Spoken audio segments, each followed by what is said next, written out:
Hi to all.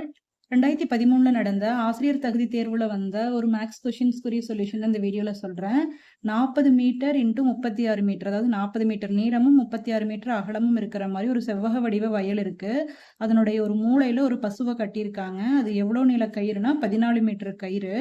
இப்போ வந்து பசு எவ்வளோ தூரத்துக்கு மேய முடியும் அப்படின்னா, இந்த 14 மீட்டர் நீளத்தளவுக்கு தான் இவ்வளோ தூரம் மட்டும்தான் போய் மேய முடியும். இந்த பகுதி மட்டும்தான் அது மேய்ந்த பகுதியா இருக்கும்.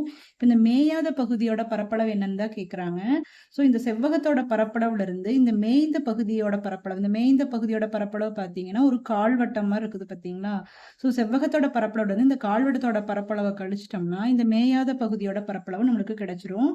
ஸோ மேயாத பகுதியின் பரப்பளவு வேணும் அப்படின்னா இதுலேருந்து எதை கழிக்கணும் அப்படின்னா செவ்வகத்தின் பரப்பளவுல இருந்து கால்வட்டத்தின் பரப்பளவை கழிக்கணும். ஸோ செவ்வகத்தோட பரப்பளவுக்கு ஃபார்முலா எல் இன்டூ பி, கால்வட்டத்தோட பரப்பளவு ஃபார்முலா 1/4 πr ஸ்கொயர். ஸோ எல்லோட மதிப்பு எவ்வளோன்னா 40 இன்டூ பியோட அளவு 36 மைனஸ் 1/4 இன்டூ பையோட மதிப்பு 22/7 இன்டூ ஆரோட மதிப்பு 14ங்கிறதுனால ஆர் ஸ்கொயருக்கு 2 டைம்ஸ் போட்டுக்கலாம். இப்போ 4ஐயும் 22ஐயும் கேன்சல் பண்ணிங்கன்னா இங்கே 2, இங்கே 11 வரும். 7ஐ 14ஐயும் கேன்சல் பண்ணிங்கன்னா 2, இந்த 2ஐ கேன்சல் பண்ணிடலாம். ஸோ ஃபர்ஸ்ட் இது ரெண்டையும் மல்டிப்ளை பண்ணுங்க. 1440 மைனஸ் இது ரெண்டையும் மல்டிப்ளை பண்ணிங்கன்னா 154. ஸோ ரெண்டையும் மைனஸ் பண்ணிங்கன்னா என்ன ஆன்சர் வரும்னா 1286 மீட்டர் ஸ்கொயருங்கிறது இதோட ஆன்சர். தேங்க்யூ.